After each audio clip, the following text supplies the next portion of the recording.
Introduction, if you please. Okay, sure. So this is Dave Haston. I'm with the Forest Service Fire and Aviation Management at the WO, and I'm the branch chief for fire equipment and chemicals, and my duty station's at the National Interagency Fire Center. So I've got 3 different presentations. The first one I'm going to provide an update on tent heating, and the second presentation is a couple of topics on incident replacement and a little quick update on supplemental food, and then followed by, I'm going to talk about do another COR outreach. So with that, we'll talk about heating in enclosed spaces, and so this is the first presentation. So you could just advance it that way if you want. Oops, that's what I thought would work. Try it again. Martin's helping me drive here. Okay, so this whole issue came up in 2011 when we received a report through the cache system that the propane heaters that we have stocked in the cache system used with propane tank, those standard propane tanks, were suspected of causing headaches when used inside of our standard cache tents. So just a little bit of background for you, and some of you have seen this information, but it's just good to talk about again. So as a byproduct of the combustion process, those propane heaters produce carbon monoxide, which is, you all know, is an asphyxiant, and it even in lower levels can cause, have impacts on your well-being and your decision making. So the types of heaters that we've carried in the cache are meant for outdoor use only, and I'll talk a little bit more about what other sort of the use of these by the military. But so when this came up through the Technology and Development Program, the San Dimas Technology and Development Center did a pretty comprehensive study, and they found no portable heaters on the market that provided an acceptable level of safety for indoor use. Now, most folks think, well, we've never had a problem, and sort of our thinking is we've been lucky and not good. So with that,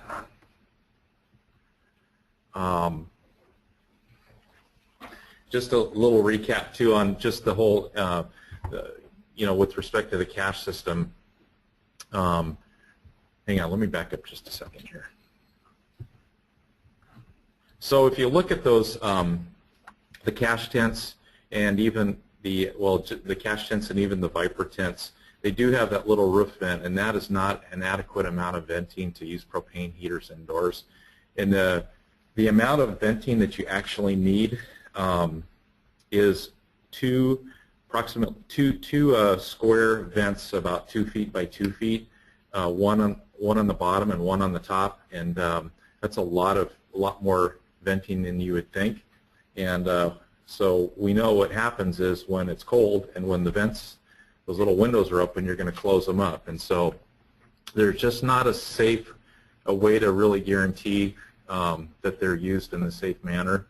So the other thing I wanted to talk about too is that the military prohibits the use of these types of heaters. So it's just not, us saying, hey, we can't do this. It's a pretty well accepted fact that it's not a good idea to use those indoors. So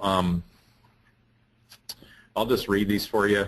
The U.S. Army Center for Health Promotion and Preventative Medicine issued a fact sheet for guidance on the use of heaters inside tents and other enclosed shelters. It prohibits the use of propane heaters inside tents. And there is a quote, personal heaters and commercial portable gas heaters, which are the ones we had in the cache, must not be used under any circumstances. Soldier deaths have been associated with their use in tents. The Army Safety Center advises against the use of any unvented space heater where soldiers work or sleep. Army Regulation 42096 prohibits using any unvented space heaters in living quarters or enclosed locations where soldiers sleep. So there's some better background and justification for what we're doing. So another one of my duties is chairing the Equipment Technology Committee, and my predecessor, Leslie Anderson, in 2013 sent out a letter under ETC letterhead, and really it was just sort of re-emphasizing the field guide, the language in the field guide, PMS 210 field guide, which restricts, it actually says, talks about that portable propane heaters are not to be used inside tents, yurts, or other enclosed spaces. So that letter was just an effort to re-emphasize that. And so she did that in 2013 and talked about that, some research was still ongoing, but the purpose of sending it out in 2014 was just to re-emphasize that to keep all that in mind. So that went out in 2014. So what are our options? And that's what we've been asked. Well, if we can't use these heaters indoors, what can we do? Well, we're logistics folks, so we're pretty savvy and come up with some different things. So, you can always use any of the commercial trailers, including the camp-in-the-box trailers. You can use the personal space electric heaters, and I'll talk a little bit more about those items. One of the factors, though, when you get if you have the buying team get those, is they take a lot of power, and they're really not a standard cache item, so they're tough to put back into the cache system after the incident. You can, if you get, it seems that cooling, AC, is ordered a lot with the tents anyway, and so if you do order HVAC, you're getting the heating portion of that, heating, ventilating, and air conditioning. So you can do it that way and get both heating and cooling, but then you need to power it, so you need the generator side of that. What I'll talk more about, and what most of the research was done, are on forced air heaters, and I'll show you that. So those small electric space heaters, we have some guidelines for that, and usually those are max power rating, they're 1,500 watts, which is what the recommendation is for power, is a max of 1,500 watts. You want a listed product, and most of those are like a UL label on them, so that we know they're tested. They need to have tip-over protection so that they shut off if they're tipped on their side. Of course, most have the protective grill and with the overheat protection system. And then, of course, a rated extension cord. So again, these are the small heaters are good for underneath like a person's table that they're working on, but you're not going to heat a tent with them. You probably need about 4 of them to heat a typical small yurt. So they'll give a little bit of heat to the person they're near, but won't heat the whole tent up. But they are an option. So the commercial heaters, some testing was done in Missoula, and this is a picture of the testing that was done in Missoula. So it was done, since there's a cache there, and they have the tents, and the Missoula Technology and Development Center is there. That's where they did the testing in the winter. And these are commercially available, so you can do that on an incident commercial rental. Buying team can take care of that. So the reason these are safe is the combustion is done outdoors, and they're properly vented. They're typically multi-fuel systems, so they use a variety of fuels, but diesel is one of those, so it's compatible with all the other stuff we're fueling in camp. And they're pretty fuel efficient, and you only need a small amount of 110 power at 6 amps, so it's pretty low draw to power the fan portion of it. And if you get the larger size, the 80K, 80,000 BTU, it'll actually, they can wire it off and heat 2 tents instead of 1.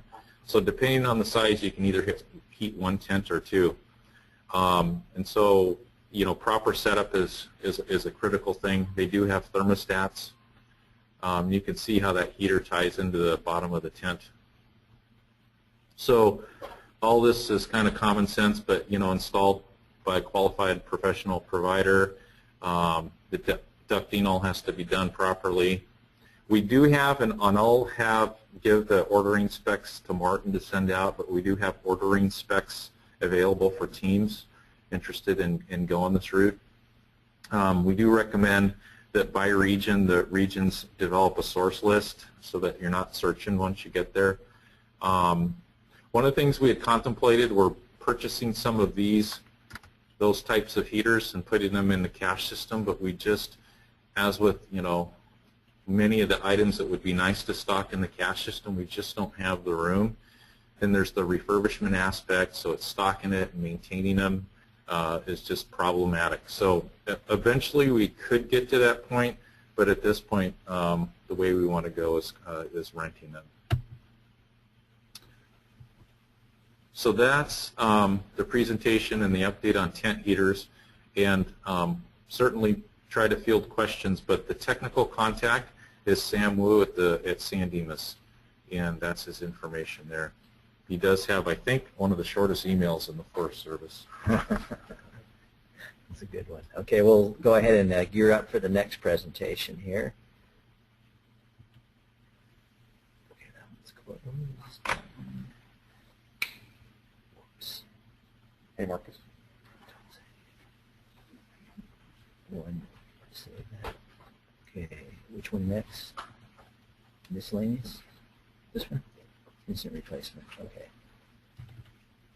And let me see if I can go full screen if you want after. Martin, this is Rick again on the Willamette. Is there room for questions now on that issue? Why don't we do that because Gary's back in the room. Gary, this was a question for you, and it had to do essentially with the use of those family radio type devices for use in camp by logistics folks. Family radio service frequencies, those radios are set aside for the general public.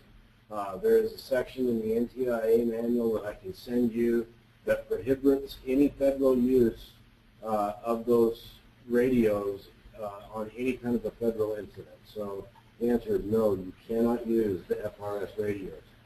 We do have in our radio cache what's called the ISR radios. They're an inter-squad radio. A lot of the teams carry those for their logistics folks. Albert Karnowski at the Fire Center, he is a BLM employee, is the one that takes care of sending all of those out to the teams that request them. There are 12 frequencies in those radios. We have nationwide assignments. They're the military band. It's a very small ICOM handheld radio. Kits in each, or 32 radios in a kit, and if you'd like to have that information, send me an email. I'll send it over to Al Karnowski, and if we have anything available, we'll be able to get them to you. They're a very inexpensive radio.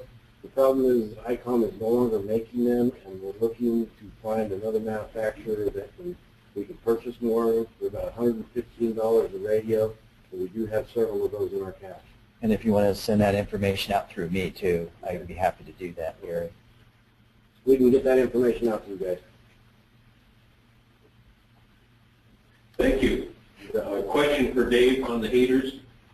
You bet. Hey, can I stop you just a second, because I had a question for Gary since he came in with respect to the radios. So some of us have been purchasing the little, I don't know the brand, there's an X in it, but it's a radio made in China, and it's a dual band, so you can do command and logistics on it, fully programmable, and we use those for logistics in camp. Are those okay to use, or do you know which radios we're talking about? Take a look at the radio okay. and actually see what it is to ensure that you can use it. If you're able to program our frequency bands in there, then yes, you can probably use them. They're probably not Fireline certified. And that's a big issue. If you're using them in camp, I don't see that that's an issue, but if you're using them out on the fire line, it's going to creep. Okay, great. Yeah, so shoot, yeah, please proceed with the heating question. Dave, last year, as you know, one of the options we used to continue to use the propane heaters was to use CO2 monitors in each tent. We put 2 or 3 of, or at least 1 to 2 in each one of the heating tent, and then use the propane heaters as a supplement. And I know you answered back at the time that that was also not acceptable, but we did monitor the CO2 levels in each one of the tents. We had some folks come down and monitor those and the results were that the levels were pretty low.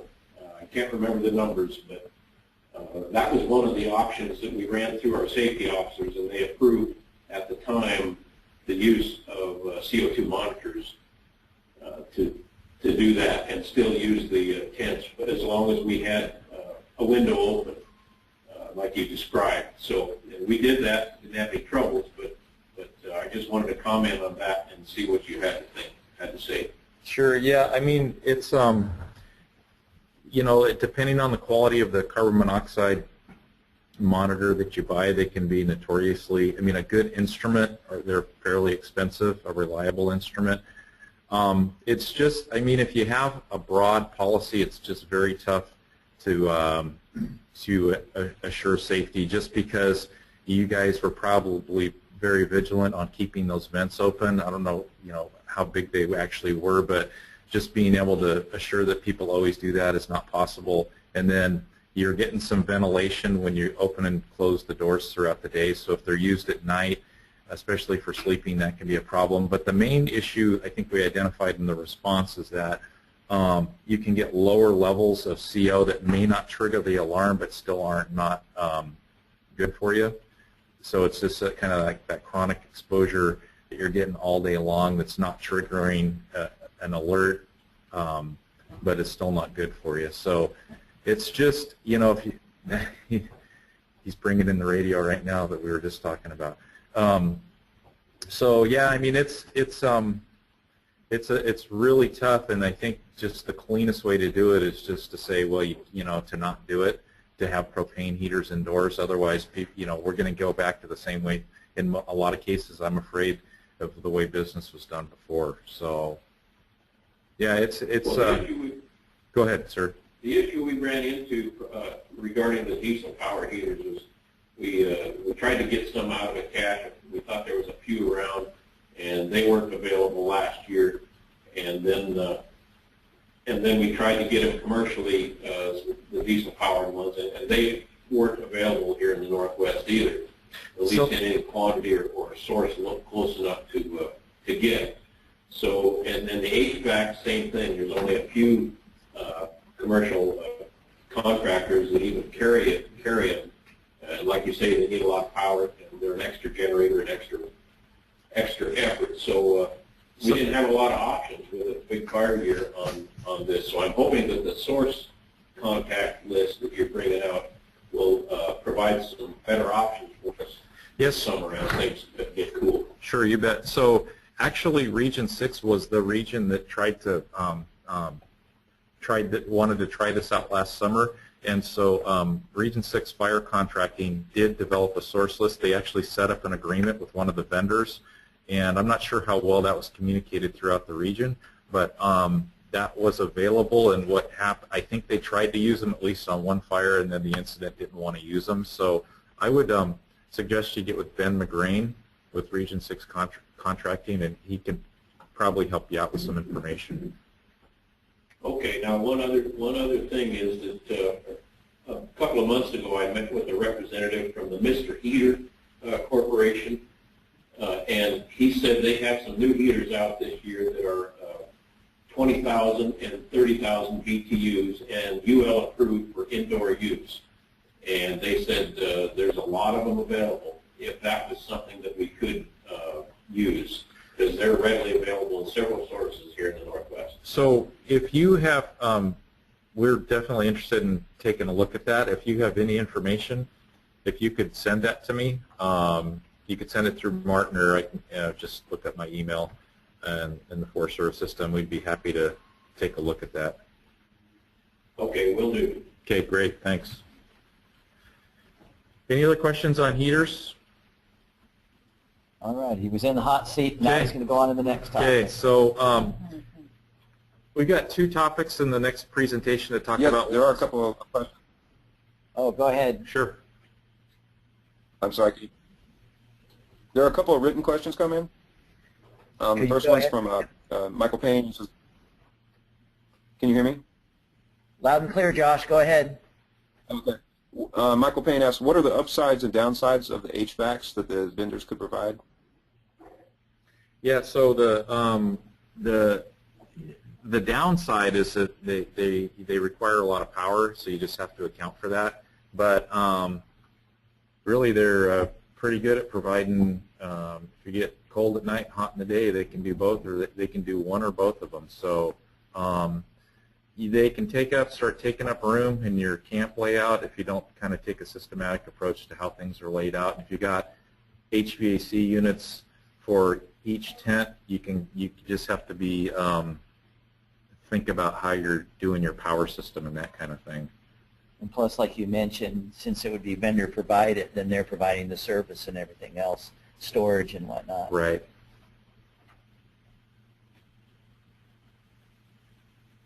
Well, there's one more question from Carol Johnson. She asks, it's from Carol Johnson, and she asks, will most of the vendors that have the ERTs also have the heating systems?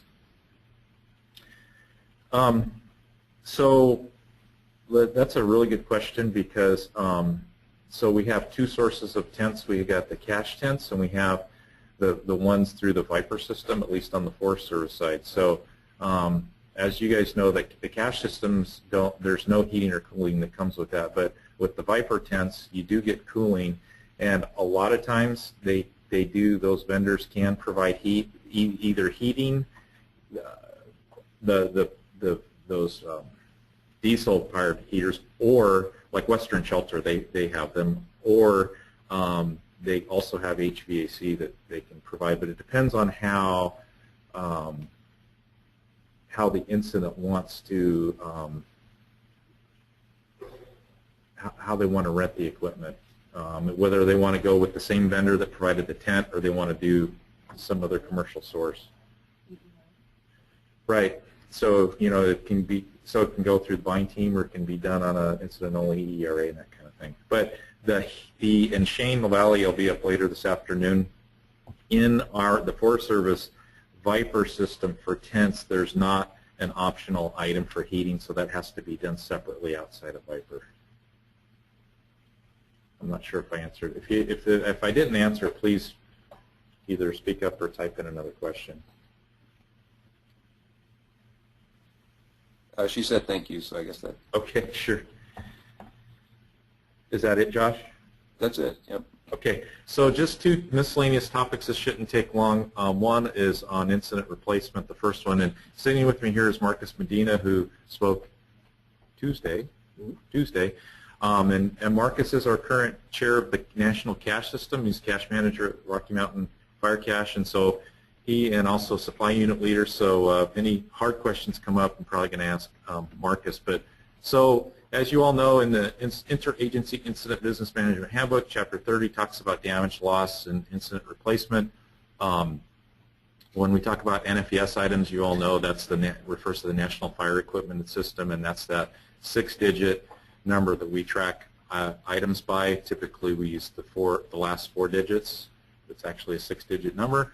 So the issue is we have NFES items that either aren't carried in the cache system, or they're carried by some caches and not others. And again, just because we have space issues and other considerations.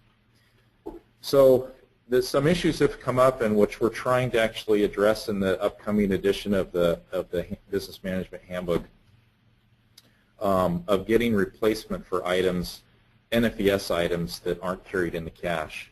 So what has been coming up most commonly are the Type 2 pants, which you see on the right. Those are the Kevlar Nomex ripstop pants. And those are carried in a few caches, but most of the caches don't carry them. But there are other items, so this is just showing some examples of some of the other gloves that are legitimate NFES items but aren't carried in the cache. So what's been coming up is we've got these items that folks have used their purchase card for. They're using, they're a legitimate purchase, but they're having a hard time getting them replaced at incidents. And in some cases, they're being treated as a non-standard item. So the message is that those items that, and hang on, let me go to the next. So our new Defense Logistics Agency catalog, formerly the GSA catalog, if those items are in the catalog, then they're okay for normal incident replacement. So let me back up here. Sorry, I'm bouncing around. So we're in the upcoming 2016 edition of the Business Management Handbook. We've suggested, and it looks like they're going to accept new draft language in the handbook to kind of clean this issue up. And I'll just show you what that draft language is here. So this is what you're seeing in white is what's currently in Chapter 30 of the handbook. And so what's being added is replacement of NFES items not carried by the cache supporting the incident. And for example, the Type 2 pants must be authorized using an incident replacement requisition, and the items should be replaced through the DLA Wildland Fire Equipment Program if they're not, available otherwise. So that's the proposed language.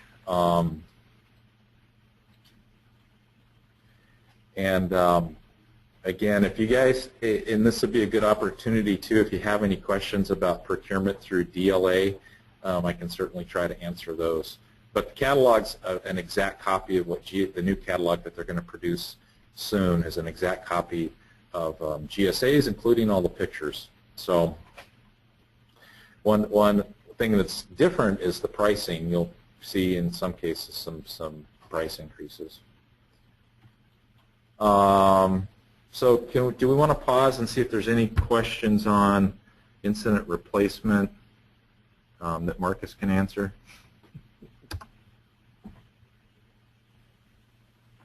Let's see if anything's coming up, John.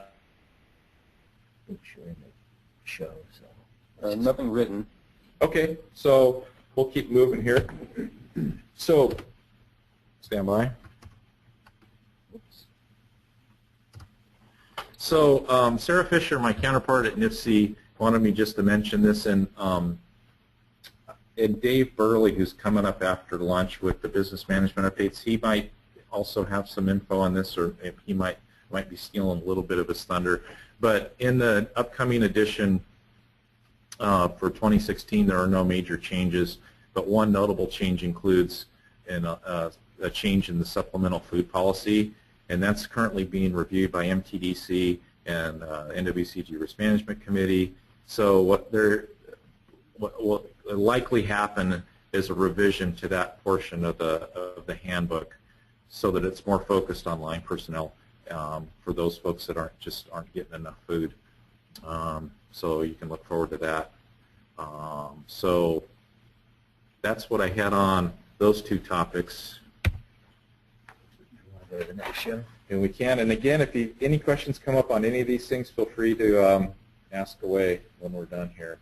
So I think when the seal. No. Yeah. There you go.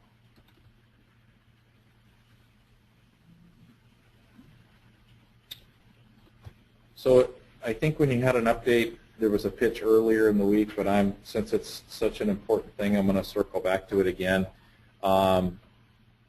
The group, the FISA group, which Shane LaValle is a part of, put this little PowerPoint together because we do have such a critical need for CORs, and so we're trying to drive home the message here.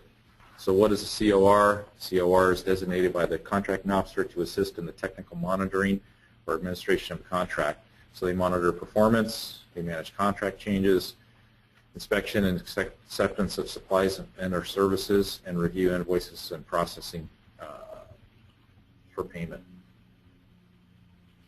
So what's the role of COR? Is to be that technical conduit, liaison, and just manage the whole business partnership. What does a COR do? COR is appointed when the CO needs somebody to assist in the technical monitoring or administration of a contract. COs rely on COR to ensure that the contract is managed properly to meet mission needs. So we'll just take a pause here and talk about where our critical needs are in, you guessed it, the national catering contract and national shower contract. We're down to a couple of CORs that are just super, super key folks, highly knowledgeable. We just need to start backfilling and training people up. So you'll just, if you do have an interest, we've already, based on the information presented on Tuesday, I believe it was, we've already got a couple of inquiries, and so keep those coming if you're interested. So some of the duties performed by a COR include, but are not limited to, review and evaluation of contractor performance and conducting post-award meetings to review contract milestones and responsibilities. So one of the big things, our key CORs for our catering contractor, Bill Minke and Mary Fields, and they spend a couple of weeks every winter going over all the contractor evaluations at NIFC. So that's one of the key roles. They spend a lot of time this year also helping the contracting officer with the new contract. And Dave Marion, sorry, I forgot to mention you, Dave. So it was Dave and Mary and Bill.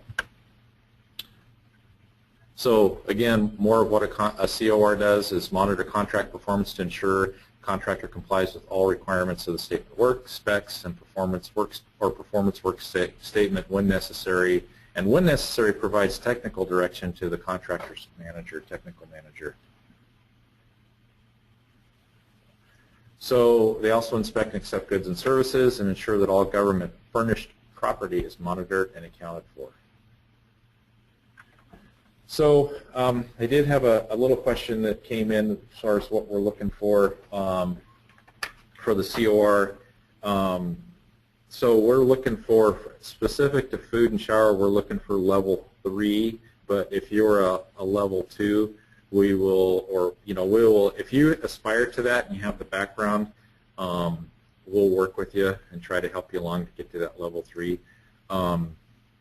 So again, in terms of the catering contract, a great background is food unit leader and level 3 COR. That's kind of a perfect match for us, and the interest and desire.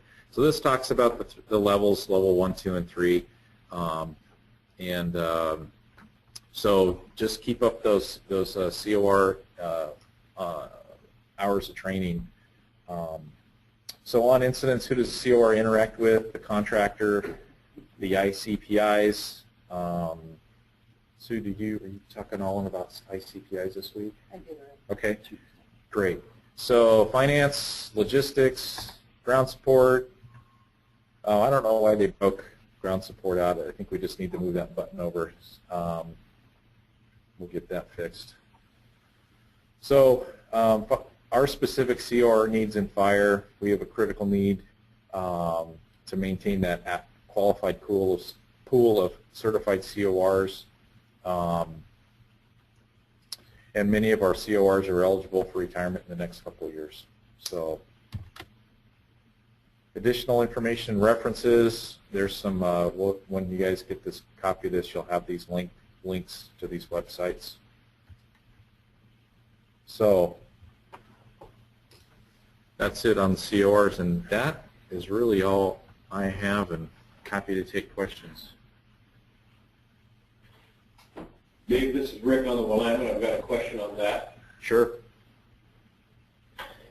So it seems like I know that ADs are not allowed to be a COR on food and shower contracts, and I think if there was a way to modify that rule and allow ADs to do it, you would have the most experienced members, and you'd have more options for people willing to go into that realm of work if you could authorize ADs to actually do that. Is that even possible? I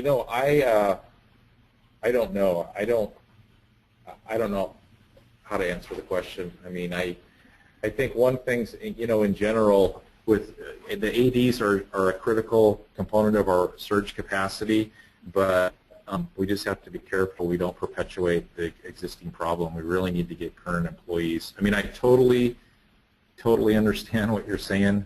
They're the most experienced folks out there, have the most background, but we need to get current employees qualified and doing the job. Otherwise, we just make the current situation worse. And here's a hand up with the, did you want to add something? Suzanne had something. I'm going to check with one of our contracting officers here. I believe it's a FAR regulation that the COR has to be governmentally inherent. The inspector should Inherently not. governmental. Yeah, excuse me. And so I'll check with Stephen Tevis, my CO here, and I'll confirm that. So we'll after lunch. We'll circle back to that if that sounds okay. And, Thank you. and I see a hand up from Rick Martin. Go ahead with your question, Rick. Your hand is up, and I unmuted you, so go ahead and ask your question.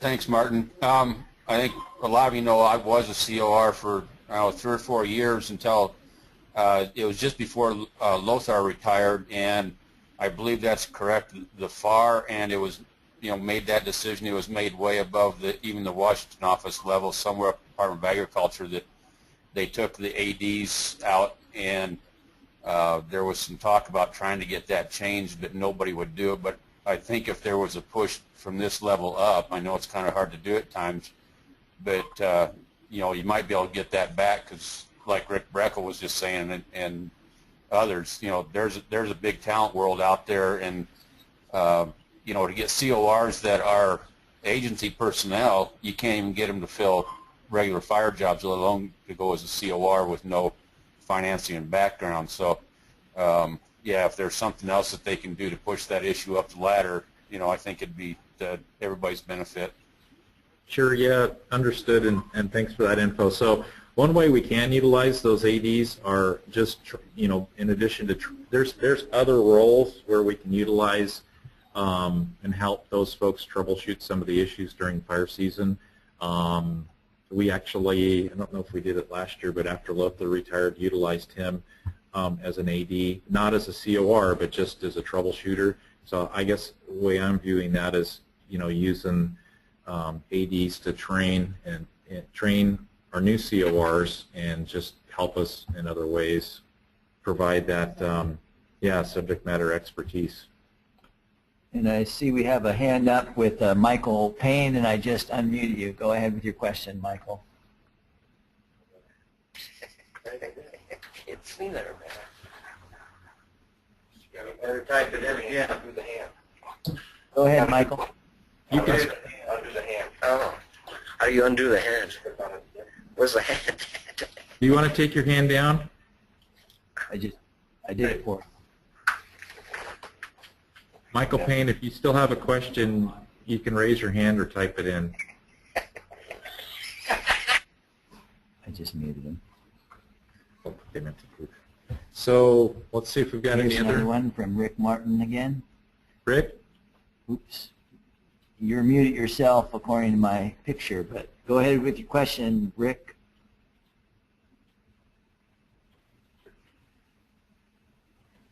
I think you're the on question either. was on the supplemental foods. Are they going to send it? Can you hear me now? Yes, we can. Hello.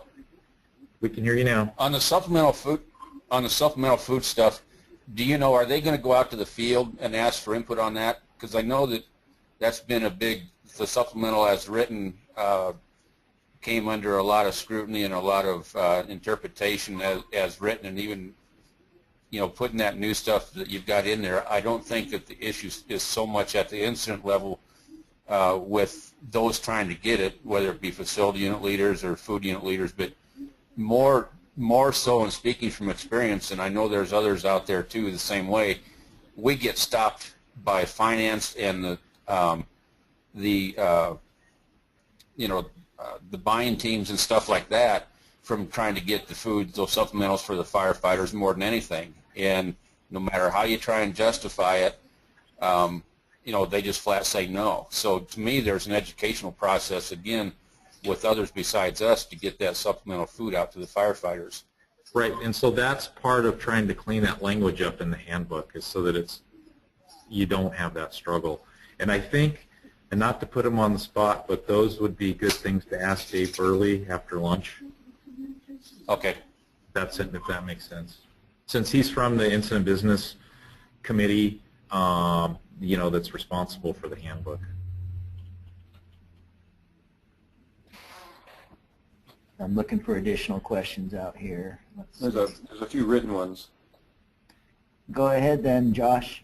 Some of these I think they spoke them in verbally. But just let me know if I'm getting repetitive. But Eric Sweetman asked, many vendors state on their websites that they are legal GSA and Department of Defense vendors and sell the items you mentioned in lieu of using the DoD and GSA systems.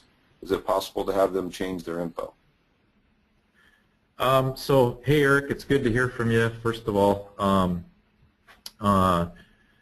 So Eric, things have changed, so it's kind of confusing, and Marcus might come up to help me here, but I think, Eric, you're talking about the items on GSA Advantage, and what happened when I'm trying not to make this too confusing, but when GSA had the fire program, they quote-unquote owned those NSNs, or they use NSNs, national stock numbers, we use NFES numbers, but so they owned those NSN numbers, and companies had the same products they were selling to the cache, they also offered on GSA Advantage through that program.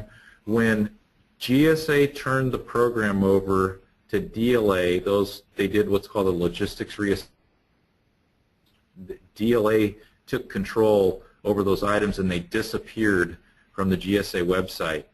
So the GSA Advantage website. So in almost all cases, you won't see the items, NFES items that are legitimate NFES items. You should not be seeing those on GSA Advantage anymore.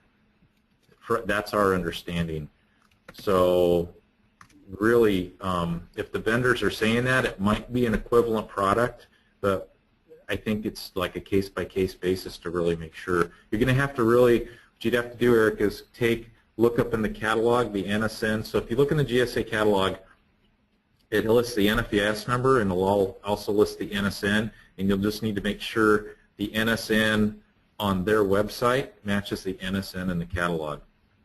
I think that's the only way to really know if the NSNs match. It should be the same item. Yeah, it's kind of, there's some items that are still dual managed, which you know, you're going to have that. But so there's usually like, trying to give you a good example of. There are still a few dual managed items that both GSA and DLA have, but they're not common items that I think you're going to run into. Right.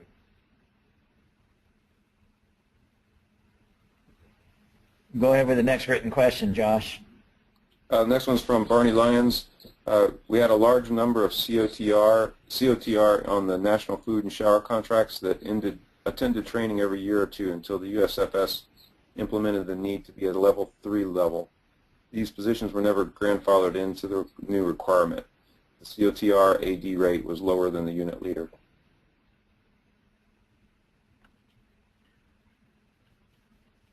I guess I'm not sure what the question is. So I think the gist of it is there were a lot of people that were attending the training, and then they had to become level 3, so they're no longer considered valid even though they have the experience. Is that kind of the gist of it? Sue?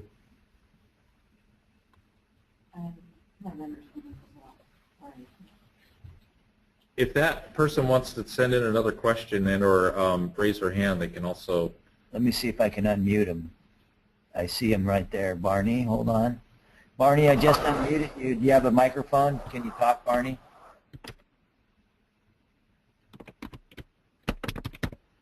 I can hear you typing, Barney. Speak up, Barney.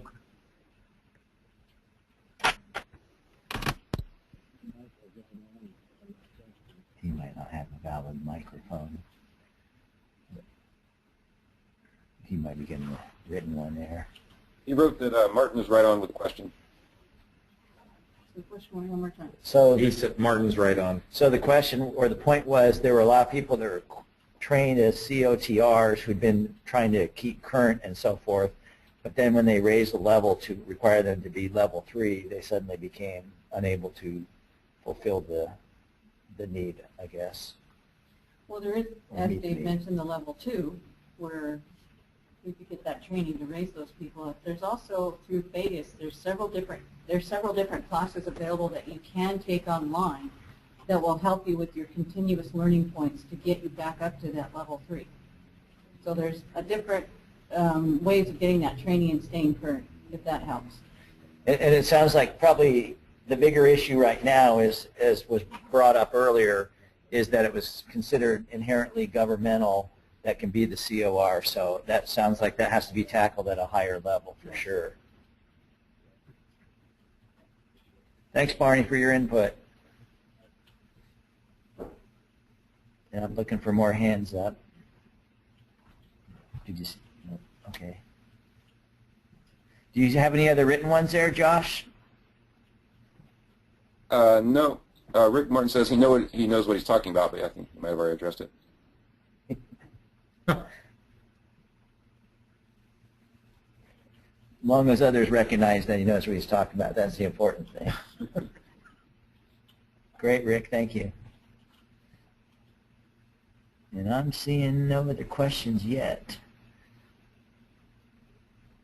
What we could do is, oh, did you have something? I think Gary had some input.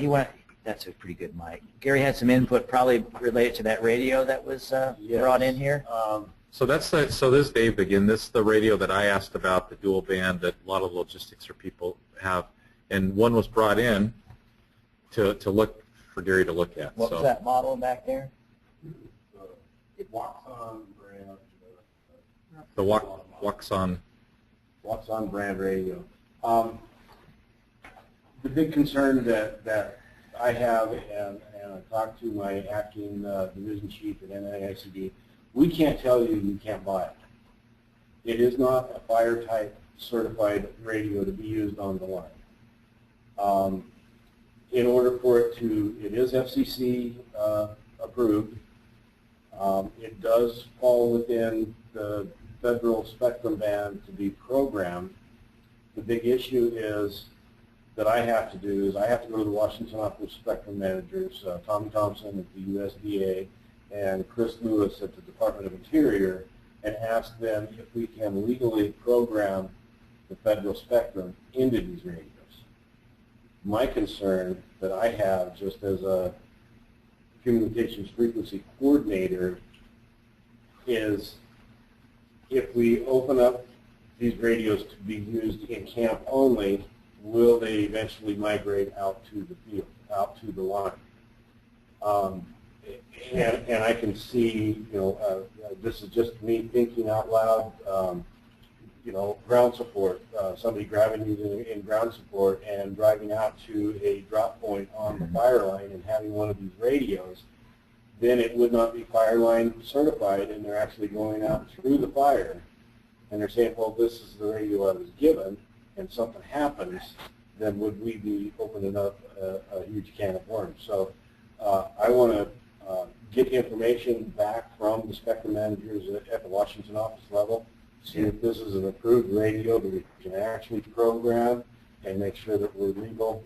I hate to say that, but that's what my job as a frequency manager requires me to do.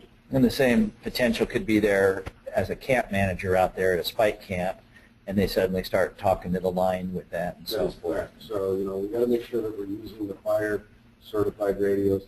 That's why we have the cache. That's why we have the radios that we have in order to support you folks out there in the field. I know it's a quick and easy way for you guys to get something right there on the camp. We do have the FRS or the ISR radios, and those are authorized to be able to be used. So I'm going to reserve until I find out. I'll send it to you, Martin, okay. The answer, and be able to get this back to you. But I can't tell you you can't buy it. I can just tell you I don't know if it's legal for you to program the frequencies. Yeah, and I think in most cases, it's used as, in camp, and folks show up with them so they can communicate. They don't have to wait for the kids to get there. You're good to go. You're hitting the ground running and communicating, and so. Totally understand the concept and the need. I agree that the need is there, but I have to now run this up to the chain. So I shouldn't have asked. So let's forgiveness of permission sometimes, but you've asked the question. Now I have to run it. And Rick Martin, I see you have your hand up again, and I just unmute you. Go ahead, please. You answered the question. It was on the COR stuff of Barney's questions. Okay, thank you. Thanks, Rick. And Ray Kingston, just raise your hand, and I unmute you. Go ahead, Ray. Yeah, just a question about cache replacement stuff. So are you saying that if it's in that DLA catalog, it should be available as a cache replacement? Because those are all in the FPS numbers? We should, if it's in the catalog, it may not necessarily be in the cache, but it should be, if it should be authorized for replacement. Now let me clarify, the catalog, the printed catalog, is much different than if you go into the DLA email system, their online ordering system, you're going to see everything in there. You can buy all kinds of military stuff. So as soon as that DLA catalog is printed, we're going to put out guidance to the field, because what we're finding is folks, and this is understandable, they go into email and they assume since it's an email it's okay to buy, which is not the case. I mean, you can buy, like on the Forest Service side, you can go in there and buy blue Nomex and all kinds of stuff that you shouldn't be buying. So combat boots and, you know, all sorts of stuff. So it needs to be limited to what's in the printed or online catalog, not the email ordering system. Hopefully that's clear. Marcus, does that answer your question? Yeah, I think so. The example is a lot of the pants example is a good one. A lot of folks are using those Kevlar pants now that the cache doesn't have. Right. And the crews come in and they want to try to get them replaced, and the answer is usually no. Right. So Mark's gonna. Yeah, they've got to. It's got to have an NFES number established to that product. So that's one way to determine whether or not it's suitable for replacement or not.